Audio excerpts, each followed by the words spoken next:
ونستعينه ونستغفره ونؤمن به ونتوكل عليه ونعوذ بالله من شرور أنفسنا ومن سيئات أعمالنا من يهده الله فلا مضل له ومن يضلله فلا هادي له وأشهد أن لا إله إلا الله وحده لا شريك له وأشهد أن سيدنا وحبيبنا وشفيعنا ومولانا محمدا أحمد عبده ورسوله صلى الله على سيدنا محمد وعلى آله وأصحابه وسلم تسليما كثيرا كثيرا أما بعد فيقول الله سبحانه وتعالى في كلامه الكريم أعوذ بالله من الشيطان الرجيم بسم الله الرحمن الرحيم لن ينال الله لحومها ولا دماؤها ولكن يناله التقوى منكم صدق الله العظيم. عن عائشة رضي الله تعالى عنها قالت قال رسول الله صلى الله عليه وسلم ما من يوم أكثر من أن يعتق الله فيه عبدا من النار من يوم عرفة وإنه ليدنو ثم يباهي بهم الملائكة فيقول ما أراد هؤلاء رواه مسلم صدق رسول الله صلى الله عليه وسلم أو كما قال صلى الله عليه وسلم. முழு உலகத்தையும் அண்ட சராசரங்களையும் படைத்து பரிபாலித்து போஷித்து பாதுகாத்து கொண்டிருக்கக்கூடிய ஏக வல்லவனாகிய அல்லாஹுக்கு சுப்ஹானஹு வ தஆலா ஒருவனுக்கே புகழ் அனைத்தும் அல்ஹம்துலில்லாஹ். ஸலாத் என்னும் கருணையும் சலாம் என்னும் ஈடேற்றமும் சத்திய தூதர் சன்மார்க்க போதகர் சர்தாரே ஆலம் முஹம்மதுர் ரசூலுல்லாஹி ஸல்லல்லாஹு அலைஹி வஸல்லம் அவர்கள் மீதிலும் அந்த நபிகள் நாயகம் ஸல்லல்லாஹு அலைஹி வஸல்லம் அவர்களுடைய வாழ்க்கை வழிமுறைய தங்களுடைய வாழ்க்கையில் முழுமையான முறையில் எடுத்து நடந்த உத்தம சஹாபாக்கள், தாபிஊன்கள், தபஉ தாபிஈன்கள், ஷுஹதாக்கள், சாலிஹீன்கள், நல்லோர்கள் அனைவர்கள் மீதும் கியாமத்துடைய நாள் வரைக்கும் அவரை பின்பற்றி வாழக்கூடிய வாழ்ந்து கொண்டிருக்கக்கூடிய ஒவ்வொரு முஃமினான ஆண்கள் பெண்கள் மீதும் உண்டாகட்டும். புனிதமான ஜும்மாவுக்கு சமூகம் தந்திருக்கும் அல்லாஹுவின் நல்லடியார்களே, அல்லாஹுக்கு சுப்ஹானஹு வ தஆலா எந்த விடயங்களை செய்யுமாறு ஏவிருக்கிறானோ அந்த விடயங்களை முடியுமான அளவு எடுத்து நடக்குமாறும், எந்த விடயங்களை செய்ய வேண்டாம் என்பதாக அல்லாஹுக்கு சுப்ஹானஹு வ தஆலா தடுத்திருக்கிறானோ அவைகளை விட்டு முற்றும் முழுதும் 100க்கு 100 தூரமாக இருக்குமாறும் முதலாவதாக எனக்கும் அதற்கு பின்னால உங்களுக்கும் தக்வாவை கொண்டு வசியத் செய்து கொள்கின்றேன். இத்தகுல்லாஹ ஹைத்துமா குன்தும். கண்ணியமிக்க உலமாக்களே, கனவான்களே, சகோதரர்களே, நண்பர்களே, அல்லாஹு ஜல்ல ஜலாலுஹு அம்ம நவாலுஹு ஒரு கண்ணியமான ஒரு சங்கையான மாதம் துல்ஹிஜ்ஜாவுடைய மாதத்துல சிறப்பிக்கப்பட்ட முதல் 10 நாட்கள்ல 7வது தினத்துல காலடி எடுத்து வைக்கக்கூடிய பாக்கியத்தை ரப்புல் ஆலமீன் அல்லாஹ் எங்களுக்கு வழங்கி இருக்கிறான். அல்ஹம்துலில்லாஹ் தும் அல்ஹம்துலில்லாஹ். நபி ஸல்லல்லாஹு அலைஹி வஸல்லம் அவங்க ரொம்ப சுருக்கமாக ரத்தின சுருக்கமாக விளங்கப்படுத்தினாங்க. இந்த முதல் 10 நாட்களுடைய சிறப்பு அல்லாஹ்விடத்தில் எவ்வளவு சிறப்பானது என்பதை ரொம்ப சுருக்கமாக ஒரு வார்த்தையில சொன்னாங்க. மாமின் ஐயாமின் அஹப்பு இலல்லாஹ் ஐயுதஅப்பத லஹு ஃபீஹா மின் அஷ்ரி துல்ஹிஜ்ஜா. சொல்லி காட்டினாங்க நபி ஸல்லல்லாஹு அலைஹி வஸல்லம் அவங்க அல்லாஹ்வுக்கு செய்யப்படக்கூடிய அமல்ல இபாதத்துக்கள்ல ஆக விருப்பமான அமல்கள் இபாதத்துக்கள் துல்ஹிஜ்ஜாவுடைய முதல் 10 நாட்கள்ல செய்யப்படக்கூடிய அமல் இபாதத்துக்கள் என்பதாக நபி ஸல்லல்லாஹு அலைஹி வஸல்லம் அவங்க விளங்கப்படுத்திட்டு தொடர்ச்சியாக சொல்லி காட்டினாங்க. சியாமு குல்ல யௌமின் பிசியாமி ஸனா.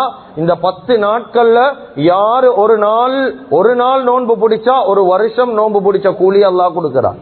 அதே போல பிகியாமுக்குள்ள லைலத்தின் பிகியாமி லைலத்தில் கதிர், ஒவ்வொரு நாளும் இரவுல யாரெல்லாம் நின்று வணங்குறாங்களோ ஒரு இரவுக்கு பகரமாக அல்லாஹு தஆலா லைலத்துல் கதருடைய இரவுல நின்று வணங்கிய கூலிய அல்லாஹு தஆலா கொடுக்கிறான் என்பதாக நபி ஸல்லல்லாஹு அலைஹி வஸல்லம் அவங்க விளங்கப்படுத்தினார். எனவே கண்ணியமிக்க அல்லாஹ்வின் நல்லடியார்களே, இந்த வார்த்தையில நாங்க விளங்கிக் கொள்ளணும். இந்த முதல் 10 நாட்கள் அல்லாஹ்விடத்தில் எவ்வளவு கண்ணியமான நாட்கள், எவ்வளவு சிறந்த நாட்கள்.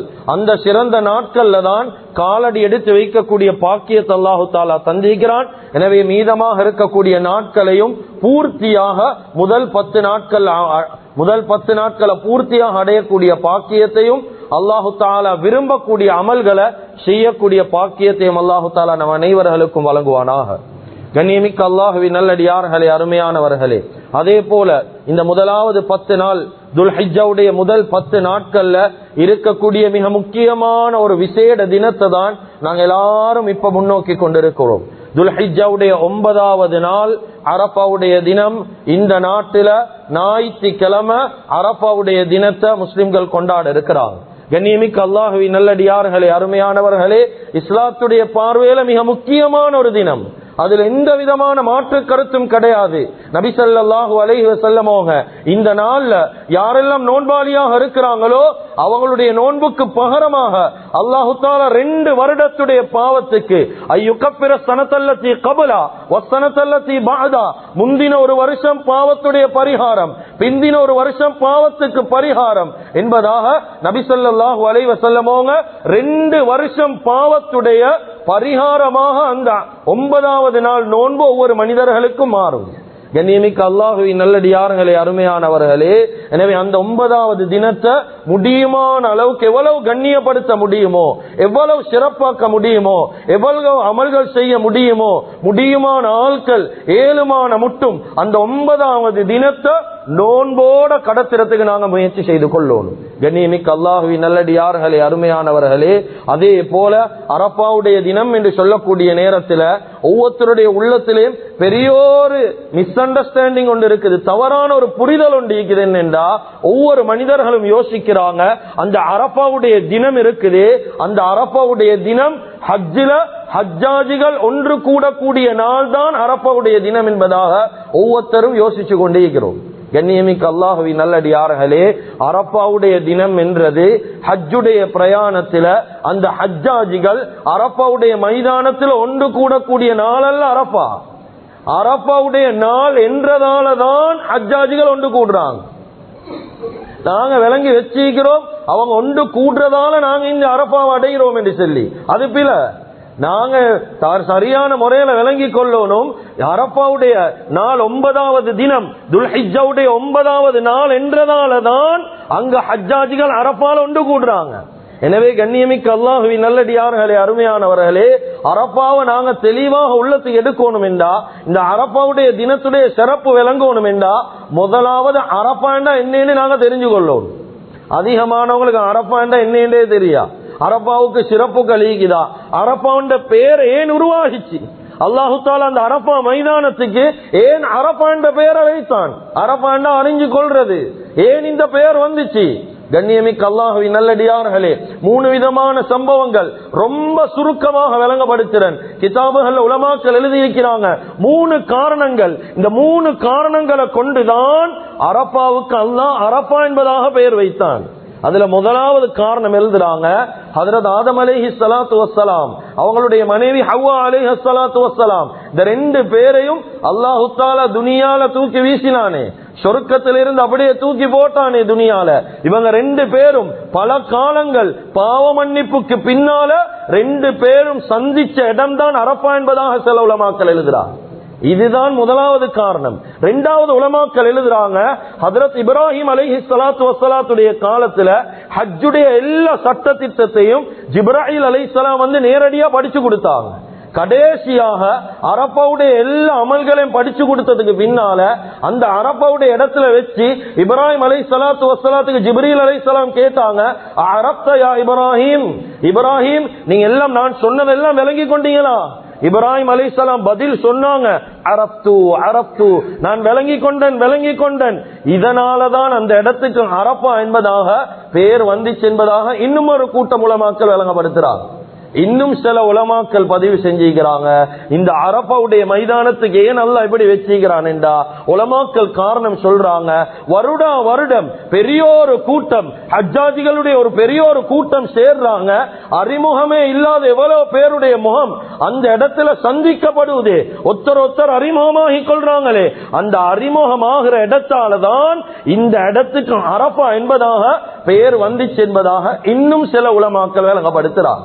எது எப்படியாக இருந்தாலும் கண்ணியமிக்க அல்லாஹுவின் நல்லடியார்களே, அருமையான இஸ்லாமிய சகோதரர்களே, அரஃபா என்று செல்லக்கூடிய தினம், அரஃபா என்று செல்லக்கூடிய இடம், அது இஸ்லாத்துல கண்ணியப்படுத்தப்பட வேண்டிய இடமும் தான், தினமும் தான். அதுல எந்த விதமான சந்தேகமும் கிடையாது.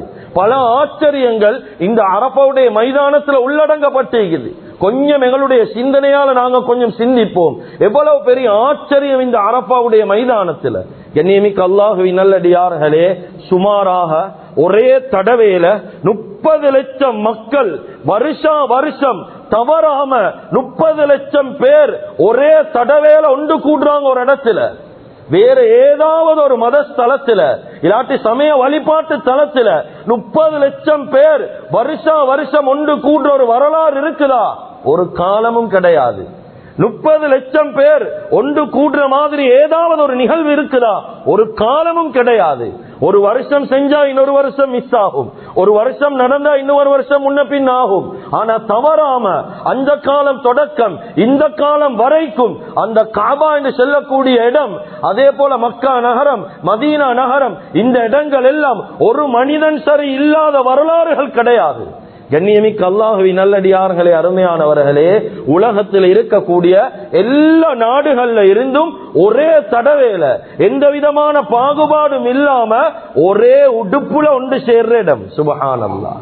நான் இந்த நாட்டுக்காரன், எனக்கு இந்த உடுப்போனும், நான் இவ்வளவு வசதி படைத்தவன், எனக்கு இந்த உடுப்போனும், அப்படி யாருக்கும் சொல்லலாம். எந்த நாட்டுக்காரனா இருந்தாலும் பிரச்சனை இல்ல, எவ்வளவு பெரிய வசதி படைத்தவனா இருந்தாலும் பிரச்சனை இல்ல, ஒரே தடவையில ஒரே ஆடையில தான் அந்த இடத்துல ஒன்று கூடணும்.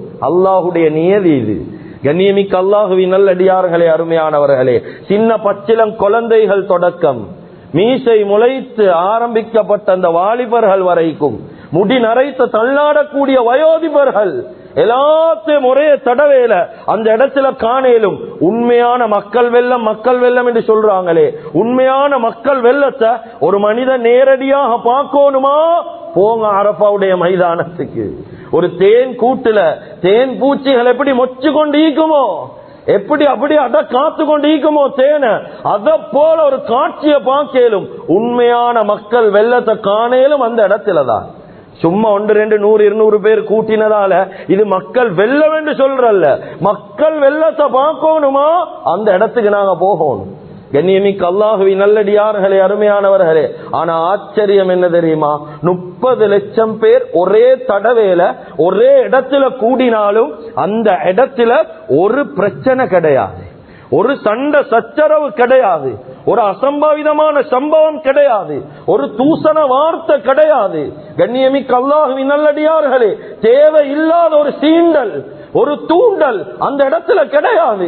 எல்லாத்துடைய வாயிலும் எந்த வார்த்தையும் இல்ல, தேவையில்லாத எந்த பேச்சும் இல்ல, ஒரே ஒரு வார்த்தை. 30 லட்சம் பேருடைய வாயிலும் ஒரே வார்த்தை தான், லப்பைக் அல்லாஹும்ம லப்பைக். யா அல்லாஹ், இதோ நான் வந்துட்டேன், யா அல்லாஹ் உன்னைய சந்திக்க வந்துட்டேன் ரப்பே. ஒரே வார்த்தை மட்டும்தான். எல்லாத்துடைய மூலையிலும் ஒரே சிந்தனை, அல்லாஹ் அல்லாஹ் என்ற ஒரே சிந்தனை மட்டும்தான். கண்ணியமிக்க அல்லாஹுவின் நல்லடியார்களே, எந்த இடங்கள்ல இப்படி இருக்கும்? நாங்க இதெல்லாம் யோசிக்கணும், இதெல்லாம் நாங்க சிந்திக்க கடமைப்பட்டிருக்கிறோம். கண்ணியமிக்கவர்களே, கண்ணியத்துக்குரிய அல்லாஹுவின் நல்லடியார்களே, அருமையானவர்களே, அரஃபாவுடைய மைதானம் எங்களுக்கு உணர்த்தக்கூடிய பாடம் என்ன தெரியுமா? நாங்க அதுல இருந்து படிக்க வேண்டிய பாடம் என்ன தெரியுமா?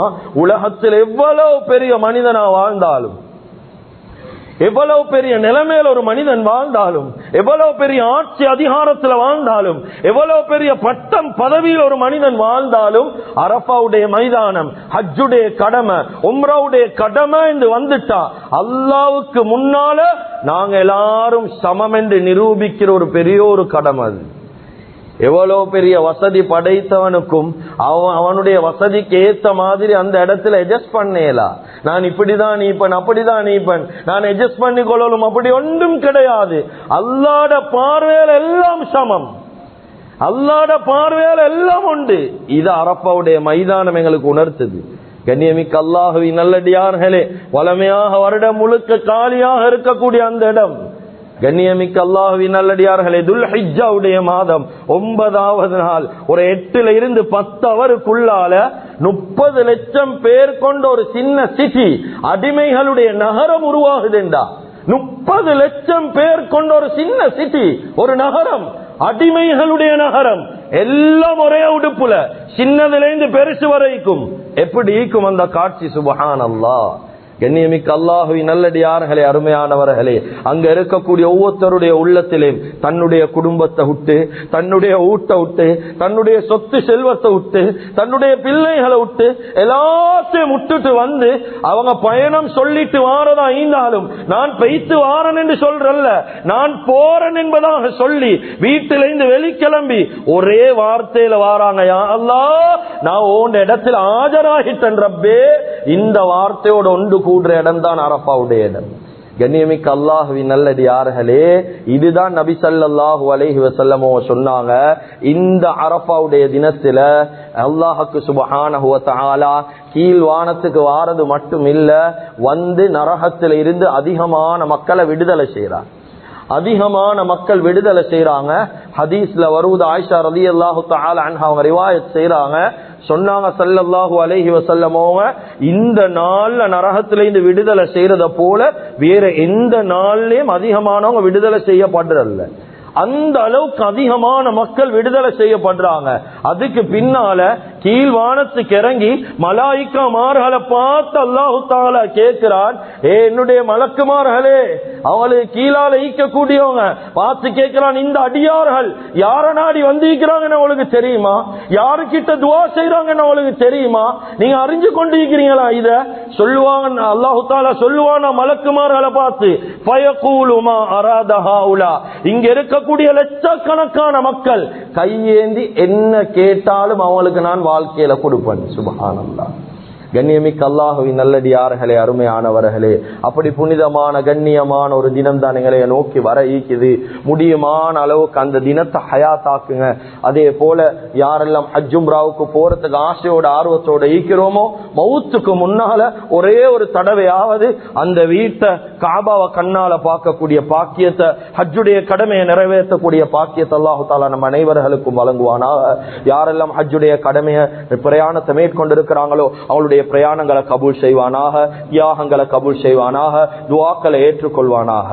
கண்ணியமிக்க அல்லாஹுவின் நல்லடியார்களே, அருமையானவர்களே, அதே போல துல்ஹிஜ்ஜாவுடைய மாதத்துல மிக முக்கியமான ஒரு அமல், 10வது தினத்தில் அல்லாஹு தஆலா தந்திருக்கக்கூடிய மிக முக்கியமான ஒரு அமல் ஒன்று அல்லாஹு தஆலா வலியுறுத்துறார்.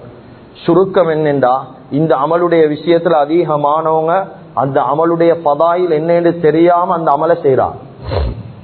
அந்த அமலுடைய சட்ட திட்டம் என்னன்னு தெரியாம செய்யறாங்க. அதுதான் குர்பானுடைய உதுஹியாவுடைய அமல். முதலாவது நாங்க வாழ்க்கையில விளங்கணும், குர்பான் என்றா என்ன? குர்பான் என்றா கர்ப் என்ற வார்த்தையிலிருந்து உருவாகின வார்த்தை. குர்பான் அல்லாவுக்கு நெருக்கமாக்குற அமல். உதுஹியா என்றா இமாம் நவவி ரஹ்மத்துல்லாஹி அலைஹி அவங்க விளங்கப்படுத்துறாங்க, கீல சம்மைதலி அன்ஹா பிதுஹா, சொல்லி காட்டுறாங்க இந்த அமல் துஹாவுடைய நேரம் ஆரம்பிக்கிறதால இந்த அமலுக்கு பெயர் உதுஹியா.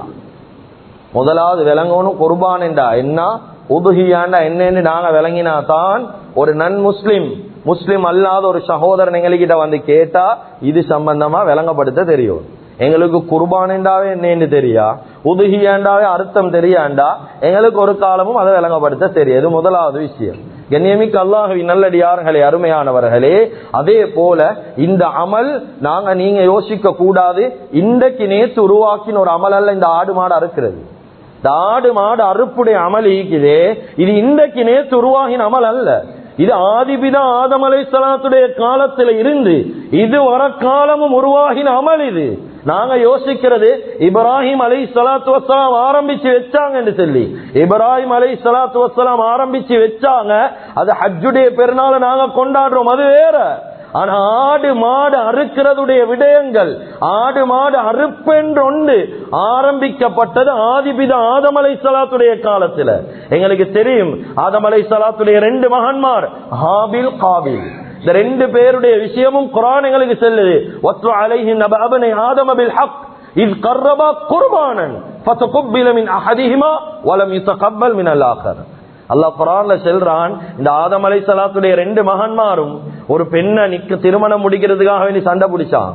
இந்த நேரத்தில் அல்லாஹு தஆலா அவளுக்கு கட்டளை ஒன்று போட்டான், நீங்க 2 பேரும் ஆடு, ஒவ்வொரு ஆடு எடுத்துட்டு வாங்க, வந்த ஒரு மலைக்கு மேலால வைங்க, குர்பானுக்காக வேண்டி வைங்க. எந்த ஆடு அல்லாஹ் எடுத்துக்கொள்றானோ அவர் தான் அந்த பெண்ணை திருமணம் முடிக்கணும். குர்ஆன் இந்த சம்பவத்தை பேசுது. கண்ணியமிக்க அல்லாஹ்வின் நல்லடியார்களே, அல்லாஹ் குர்ஆன்ல சொல்றான், ஒருத்தருடைய அமல் கபூல் செய்யப்பட்டுச்சு, இன்னொருத்தருடைய அமல் கபூல் செய்யப்படல.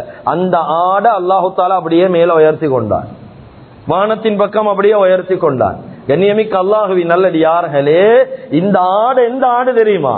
அல்லாஹு தஆலா ஆதம் அலைஹிஸ்ஸலாத்து வஸ்ஸலாத்துடைய காலத்துல உயர்த்தப்பட்ட இந்த ஆடுதான் ஹஜ்ரத் இப்ராஹிம் அலைஹிஸ்ஸலாத்து வஸ்ஸலாத்துடைய காலத்துல அவங்க ஜிப்ரீல் அலைஹிஸ்ஸலாம் வந்து கொண்டு வந்து கண் முன்னுக்கு அறுக்க சொன்னாங்களே, அந்த ஆடுதான் இந்த ஆடு.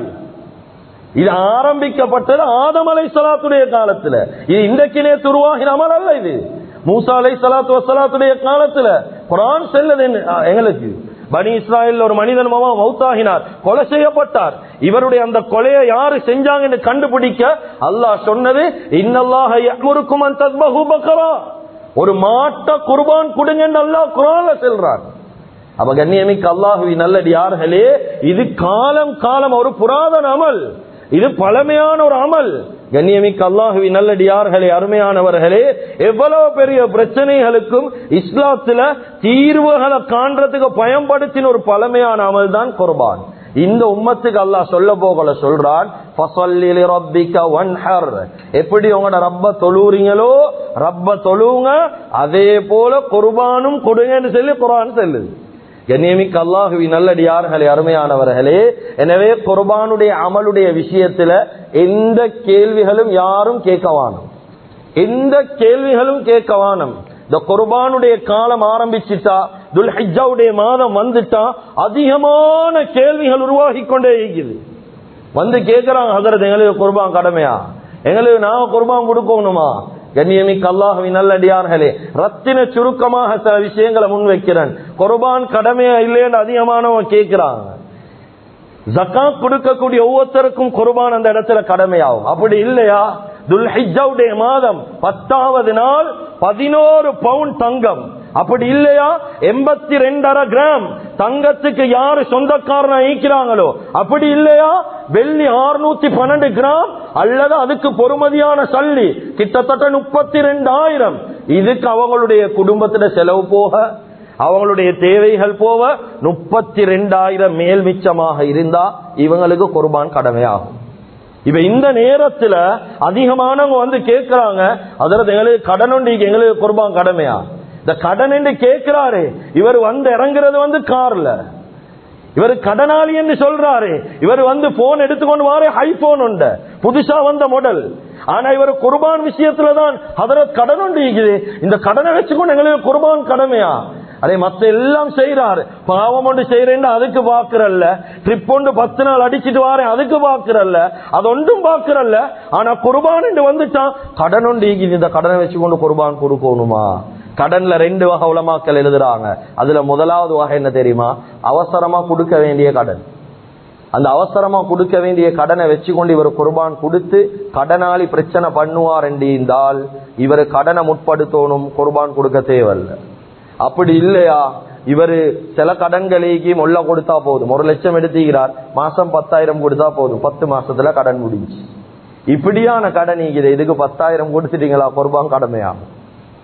இந்த கடனை வச்சுக்கொண்டு கேள்வி கேட்க முடியாது, எங்களுக்கு குர்பான் கடமையான்னு சொல்லி அதிகமானவங்க கேட்கிறாங்க. இந்த காலத்துல யங் ஜெனரேஷன், எங்களுக்கு வளரக்கூடிய வாலிபர்கள், வாலிப பிள்ளைகளுக்கு சொல்லி கொடுங்க குர்பான் என்றா என்னன்னு சொல்லி.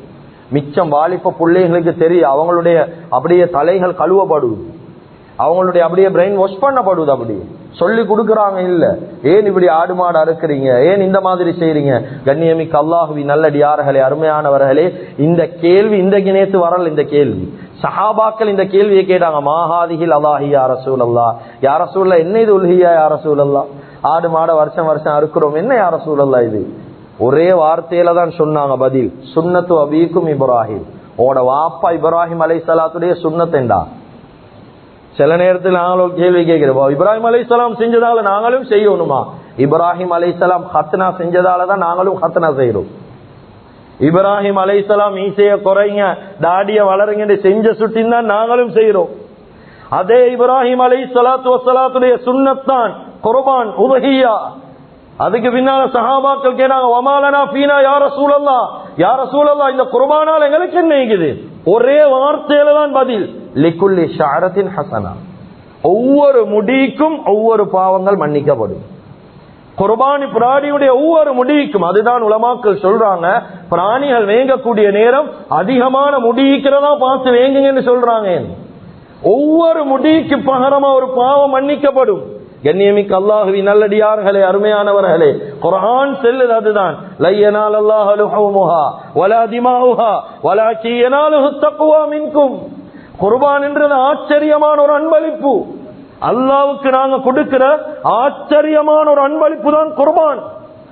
கொஞ்சம் யோசிங்க, ஒரு மனிதனுக்கு அன்பளிப்பு கொடுக்கிறதாக இருந்தா ஒன்றை கடை தள்ளி போகும், இல்லாட்டி எங்களுக்கு தேய்க்கக்கூடிய ஏதாவது ஒரு சாமான் போகும், இந்த ரெண்டில் ஒன்று போகும்.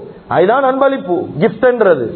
ஆனா குர்பானுடைய விஷயத்துல நாங்க குர்பான் எடுக்கிறோம், எடுத்து அல்லாஹ்வுக்காக வேண்டி அறுக்கிறோம். குர்ஆன்ல அல்லாஹ் சொல்றான், உங்களோட ரத்தமோ சதையோ அல்லாஹ் பாக்குறல்ல, அதெல்லாம் நீங்க தின்னு, அது பிரச்சனை இல்ல.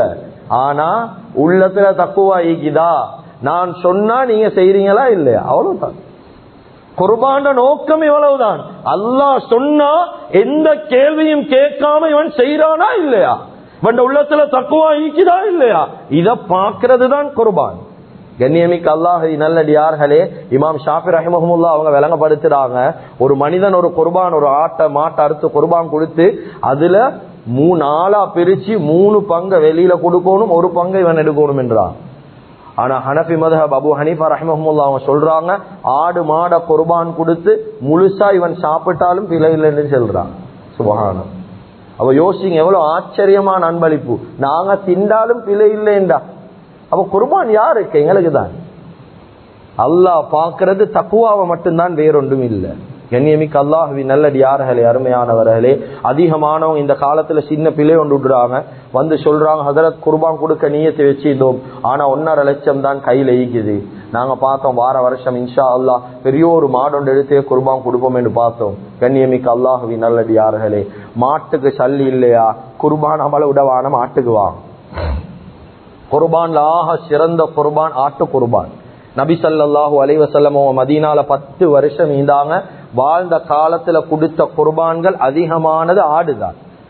கண்ணியமிக்க அல்லாஹ்வின் நல்லடியார்களே, அருமையானவர்களே, சில தஃப்சீர்ல உலமாக்கள் பதிவு செய்யப்பட்ட விடயம் தான் நான் ஆரம்பத்துல சொன்னதை போல, இப்ராஹிம் அலைஹிஸ்ஸலாத்து வஸ்ஸலாம் வானத்திலே இறக்கிட்டு வந்தது ஒரு மாட்டை அல்ல, ஒரு ஒட்டகத்தை அல்ல, ஒரு ஆட்டை கொண்டு வந்து தான் குர்பான் கொடுக்குமாறு இப்ராஹிம் அலைஹிஸ்ஸலாத்து வஸ்ஸலாத்துக்கு அல்லாஹு தஆலா ஏவினார். அதனால ஆடு குர்பான் என்றது அது கேவலம் அல்ல. இந்த காலத்துல ஒரு விஷயம் உள்வாங்கப்பட்டு என்ன தெரியுமா, எங்களோட வீட்டுக்கு முன்னுக்கிற ஒரு மனிதன் பெரிய ஒரு மாடொன்று கொண்டு வந்து நிப்பாட்டிக்கிறாரு, நாங்க கொண்டு போய் இந்த ஆட்டை நிப்பாட்டினேன்னு சொல்லி சொன்னா அது ஒரு ஜாய் நோண்டியே, எங்களுக்கு கொஞ்சம் அசடு. இந்த காலத்துல போட்டி தக்குவா கல்ல, மாட்டுக்கு போட்டி. அவன் பெருசெடுத்தா அதை விட நாம் பெருசெடுக்கணும், இவன் எடுத்தா நான் எடுக்கணும். போட்டி போடுங்க, மாட்டுல அல்ல, தக்குவால போட்டி போடுவோம். தக்குவாலதான் போட்டி. எனக்கு எவ்வளவு காசு பணம் ஈக்குதோ வாழ்க்கையில, எனக்கு எவ்வளவு சல்லி ஈக்குதோ அவ்வளவுதான் குர்பான். எனக்கு ஆடு கொடுக்க வசதினா ஆடுதான், மாடுண்டா மாடுதான். கண்ணியமிக்க அல்லாஹ்வின் நல்லடியார்களே, அருமையானவர்களே, நபி ஸல்லல்லாஹு அலைஹி வஸல்லம் அவங்க மௌத்துக்கு முன்னால, நான் மௌத்தாகினத்துக்கு பின்னாலே தொடர்ச்சியா எனக்காக வேண்டி ஒரு அமலை செய்யுங்க என்று சொல்லி ஏவின ஒரு அமல் தான் குர்பான்.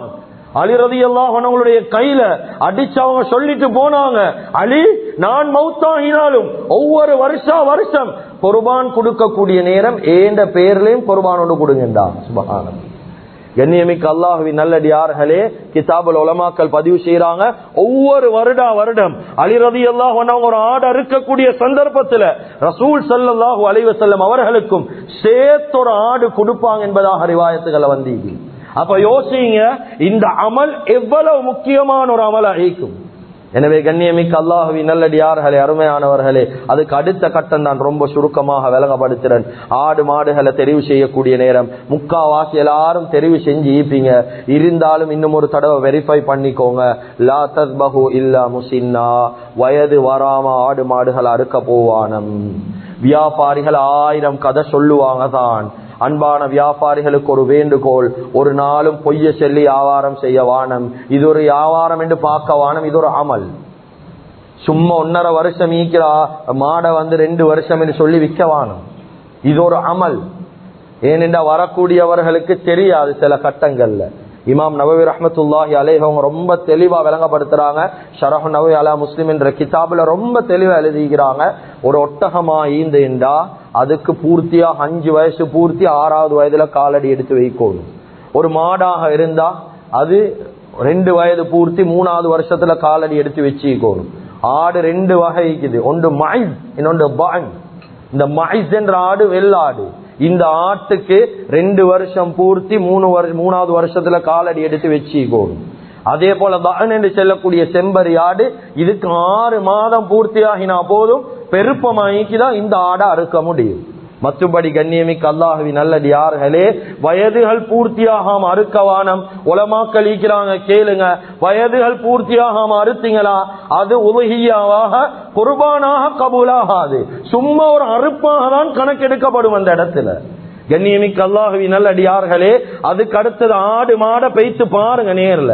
சிலவங்க போன் எடுத்து பாக்குறாங்க, ஆட்டை போடணும், போட்டோ ஒன்று போடுங்க, மாட்டுல போட்டோ சைட்ல போடுங்க, அந்த பக்கம் போடுங்க, ஒசகால போடுங்க, கொம்பு பக்கத்தை போடுங்க, பிண்டுக்கால போடுங்க, அடியால ஒரு போட்டோ போடுங்க, முடிஞ்செல்லாம் எல்லாம் சரி. இப்ப அவர் சுத்தி பார்த்துட்டார், நேர்ல போய்த்து பார்க்கல. கண்ணியமிக்க அல்லாஹ்வின் நல்லடியார்களே, மிருகங்களை நேர்ல போய்த்து பாருங்க, முள் ஃபுல்லா பூர்த்தியாக பாருங்க, எல்லா இடங்களையும் பாருங்க.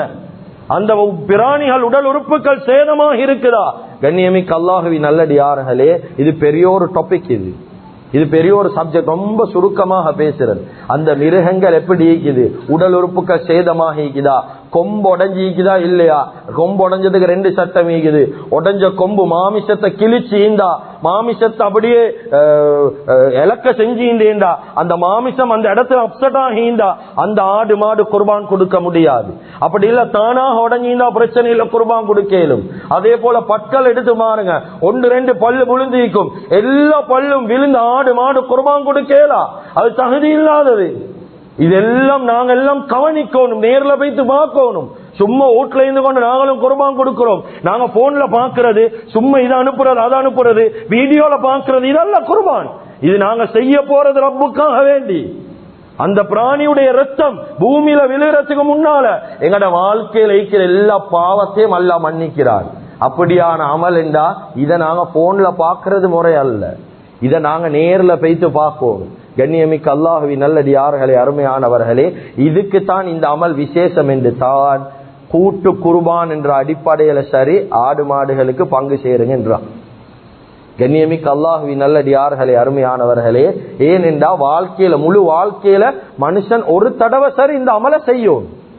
இதுக்குதான் கூட்டு குர்பான் என்ற அடிப்படையிலும் இந்த அமல் செய்யப்படுவது. அப்ப கூட்டு குர்பான் எப்படி உருவாகிச்சு? ஹுதைபியாவுடைய உடன்படிக்கையில நபி ஸல்லல்லாஹு அலைஹி வஸல்லம் அவர்கள் உம்ரா செய்யலாம் போச்சு. இந்த நேரம் ஹஜ் கொடுக்கணுமே, அந்த நேரத்துல நபி ஸல்லல்லாஹு அலைஹி வஸல்லம் அவங்க சஹாபாக்களுக்கு சொன்னாங்க, ஒரு மாட்டுக்கு 7 பேர் சேருங்க, ஒரு ஒட்டகத்துக்கு 7லேருந்து 10 பேர் கூட்டு சேருங்க. இப்படித்தான் குர்பான் உருவாகிச்சு, கூட்டு குர்பான். இதை வச்சுதான் உலமாக்கள் அப்படியே நேர்முகமா எடுத்தாங்க. ஒரு மாட்டுக்கு 7 பேர், ஒரு ஒட்டகத்துக்கு 7லேருந்து 10 பேர் பங்கு சேரலும். கண்ணியமிக்க அல்லாஹ்வின் நல்லடியார்களே, அருமையானவர்களே, ஆனா கவலை என்ன தெரியுமா? வசதி ஈக்கிறவங்க ஒரு பங்கு 35,000 என்றா 2 பங்கு 3 பங்கு என்று சேர்றாங்க வைத்து. காரணம் கேட்டா சொல்றாங்க, கூட பார்சல் கிடைக்குமே அதுக்காக வேண்டி சேர்றோம். குர்ஆன் செல்லுது இறைச்சி நோக்கமே இல்லைன்னு சொல்லி, ஆனா எங்கடவங்களோ சொல்றாங்க இறைச்சி தான் நோக்கம் என்று சொல்லி. அப்ப எப்படி அந்த அமலை கொண்டு தக்குவாவை எதிர்பார்க்கிறது? பாசலும் இறைச்சும் நோக்கமே இல்லைங்கள.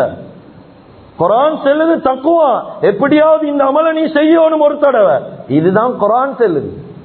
ஆனா நாங்க இறைச்சிதான் நோக்கம் என்றா அந்த இடத்துல நீயத்து பிழை ஆகும். அதனால வசதி ஈந்தா முதலாவது கடமை குர்பான் கொடுக்கிறதுக்கு, முதலாவது ஒட்டகம் குர்பான் கொடுக்கலுமா ஒட்டகம் தனியா கொடுங்க, மாடு கொடுக்கலுமா மாடு தனியா, ஆடு தனியா கொடுக்கலும் ஆடு தனியா, தனித்தனியா கொடுக்கிறது சிறந்தது. அப்படி இந்த 3க்கும் தனியா போகலவா, அடுத்த கட்டம் தான் இஸ்லாம் எங்களுக்கு சொல்லுது, ஒரு ஒட்டகத்துல 7 பேர் பங்கு சேருங்க. அப்ப இன்னும் மாடு வரல, இந்த 4க்கு அடுத்து 5வது இடம் தான் மாட்டுல 7 பேர் பங்கு சேரு. அப்ப நாங்க எல்லாம் ஈக்க விரும்புறது 1ஆவதுல 2ஆவதுல அல்ல, நாங்க ஈக்க விரும்புறது 5ஆவதுல. நாங்க எப்பயும் கூட்டாதான் செய்யணும், இந்த அமல்ல 5ஆவது தான் ஈக்கணும். இப்படிதான் நாங்க யோசிக்கிறோம். கண்ணியமிக்க அல்லாஹ்வின் நல்லடியார்களே, அருமையானவர்களே, தனியா கொடுக்கிறது தான் சிறந்தது. வசதி இல்லாத கட்டத்துல கூட்டு செய்யறது. வசதி உள்ளவங்க யாரும் கூட்டு செய்யறவாங்க, தனியா கொடுங்க. தனியா கொடுக்கறது தான் அல்லாஹ் விரும்புறார். அதே போல ஆடு மாடுடைய குறப்பாடுடைய விஷயத்துல கவனம் செலுத்துங்க. அதனுடைய கண்களை பாருங்க, குருடா இருந்தா கொடுக்கல. அந்த கண்கள் எப்படி செக் பண்ணணும் என்று சொல்லியும் இமாம்கள் விளங்கப்படுத்துறாங்க. வலது பக்கம் இடது பக்கம் அசடாவின்னா வலது பக்கம் போய் தட்டி பார்க்கணும். உலமாக்கள் கிட்ட கொஞ்சம் போய் இது படிங்க. எங்களுக்கு ஆடு மாடு செக் பண்ண தெரியவா, கையோடு ஒரு ஆலிமொண்ட கூட்டி கொண்டு போகும். பேசி இந்த ஆடை கொஞ்சம் பாருங்க, அதரத் மாடை கொஞ்சம் பாருங்க, வயசு பூர்த்தியாண்டு பாருங்க, குறப்பாடுகள் ஈகிதாண்டு பாருங்க. கொஞ்சம் நேர காலத்தை செலவழிச்சு கொஞ்சம் கூட்டிட்டு போங்க. பேத்த அவரு கொண்டு போய் இது காட்டுங்க. எங்களுக்கு பார்க்க தெரியவா, தெரிஞ்ச ஒருத்தருக்கு பார்க்கணும். அதுக்கு அடுத்த கட்டம் தான் மிக முக்கியமான விஷயம் தான் அறுப்புடைய நேரம். அறுப்புடைய நேரம் கவனமாக நடந்து போகும். யாரும் கோவிச்சு கொள்ள வானம். இந்த அறுப்புடைய விஷயத்துல மிச்சம் பேர் பில. இந்த அறுப்புக்கு முன்னால ஆடு மாட கெட்டுறாங்க, பராமரிக்கிறாங்க இல்ல, யாரும் சும்மா ஒருத்தர் சாட்டிட்டு போறாங்க. சில நேரம் அவரும் கணக்கெடுக்கிறார் இல்ல. அந்த ஆடு மாடு திண்டிச்சா குடிச்சிச்சா ஒன்றும் தெரியா. கொழும்புல நடந்த சம்பவங்கள் தான். ஆடு மாடு அறுத்து பார்க்கக்கூடிய நேரம் கொடல்ல பொலித்தீன் பேக் செக்கிங்ஸ். அப்ப இதெல்லாம் அந்த ஆட்டு மாடுக்கு சொல்ல இயலுமா கண்ணியமிக்கவர்களே? இதெல்லாம் கவனிக்கிறது எங்கட கடமை. இதுதான் இஸ்லாம் எங்களுக்கு செல்லுது. என்ன தெரியுமா, நீங்க ஆடு மாடு வேங்கிறதா இருந்தா 7 நாள் அல்லது 10 நாள் அந்த ஆடோ மாடோ மிருகம் உங்களோட ஈக்கும். 7 அல்லது 10 நாள் அந்த ஆடு மாடு உங்களோட பழகணும், மஹப்பத்தா ஈக்கணும். நான் சில நேரம் யோசிப்போம், என்ன ஆடு மாடோட மஹப்பத் வைக்கலுமா? கண்ணியமிக்க அல்லாஹ்வின் நல்லடியார்களே, இந்த குர்பான் என்றா என்னென்று பூர்த்தியா விளங்கணும் என்றா ஆட்டோட மாட்டோட மஹப்பத் வைக்கும். இப்ராஹிம் அலைஹிஸ்ஸலாத்துடைய தியாகம் விளங்கணுமே, இல்லாட்டி எங்களுக்கு தியாகம் விளங்காது. இப்ராஹிம் அலைஹிஸ்ஸலாத்துக்கு அறுக்க சென்னது இந்த 1 மாசம் 2 மாசம் பூர்த்தியாகின புள்ளை அல்ல, 8 வருஷம் கண்ணியமாக இரக்கத்தோட பாசத்தோட கொஞ்சி வளர்த்த புள்ளையதான் குர்பான் கொடுக்க சென்னாங்க. ஆனா அல்லாஹ் எங்களுக்கு அப்படி சொல்லல. அல்லாஹ் சொல்றான் ஒரு 7 நாள் இல்லாட்டி 10 நாள் ஆடு மாடோட பழவுங்க, இரக்கமா இருங்க. அந்த ஆடு மாடு அன்போட பாசத்தோட கண்ணீரோட ஈக்குமே, இப்பதான் நீங்க அறுக்கும். ஏன்? அப்பதான் இப்ராஹிம் அலைஹிஸ்ஸலாத்துடைய தியாகம் எங்களுக்கு விளங்கும். 8 வருஷம் அறுத்தாங்களே, உள்ளத்தை கல்லாக்கி கொண்டு. எங்களுக்கு 10 நாள் பழவிய கல்புணோதென்றா 8 வருஷமே எவ்வளவு தியாகம் ஆகிக்கும். இது சும்மா அமல் அல்ல கண்ணியமிக்கவர்களே. இது வருஷா வருஷம் சும்மா அறுக்கிறது சும்மா அமல் அல்ல. இதுக்கெல்லாம் அல்லாஹு தஆலா ஆன்மீகத்தை வச்சுக்கிறான் குர்பான்ல. அதனால ஆடு மாட பராமரிங்க, கூட வச்சுக்கோங்க, அன்பாக தின்ன கொடுங்க, அன்பாக குடிக்க கொடுங்க, யாரும் டிஸ்டர்ப் பண்ணாம பாத்துக்கோங்க. அதிகமான இடங்கள் ஆடு மாட கண்டில்லாத போல பெரிய ஒரு கூட்டம் சுத்தி பார்த்து கொண்டிருக்கிறாங்க மாட்டை. அந்த மாட்டுல என்னத்தை தான் பாக்கியதோ தெரியா, பார்த்து கொண்டே இருக்கிறாங்க. அமல் செய்யறதுக்கு டைம் இல்ல, குர்ஆனோத டைம் இல்ல, தொழுறதுக்கு டைம் இல்ல. ஆடு மாடு ஒரவரா நின்று சும்மா நின்று பார்த்து கொண்டிருக்கிறாங்க. கண்ணியமிக்க அல்லாஹ்வின் நல்லடியார்களே, அருமையானவரை, அடுத்த கட்டம் இதோட நான் முடிச்சு கொள்றேன். அதுக்கு அடுத்த கட்டம் மிக முக்கியமானதுதான் அறுப்புடைய நேரம். கவனமா இரு. இது சும்மா கலஸ்காற்ற இடம் அல்ல. எல்லாரும் சுத்தி நிக்கிறாங்க.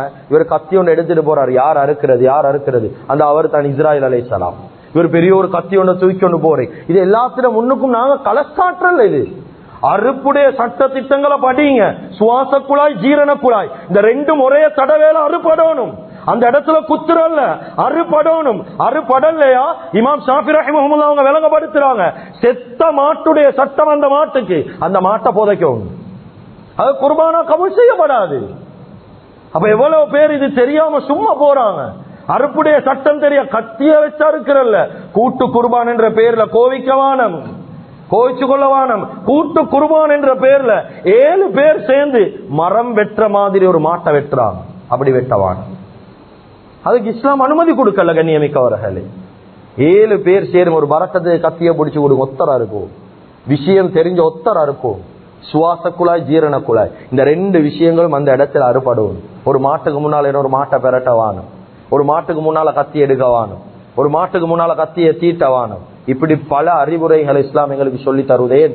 ஒரு மிருகத்தோட நடந்து கொள்ற முறையை வச்சும் அல்லாஹு தாலா நாங்க சொர்க்கவாதியா நரகவாதியாடு தீர்மானிச்சிருவான். பூனையை கெட்டி போட்டு ஒரு பெண் நரகத்துக்கு போனா, நாய்க்கு தண்ணி கொடுத்து ஒரு பெண் சொர்க்கத்துக்கு போனா. அதனால மிருகங்களோட நடந்து கொள்ற முறையை வச்சும் அல்லாஹு தாலா நாங்க சொர்க்கவாதியா நரகவாதியாடு தீர்மானிப்பான்.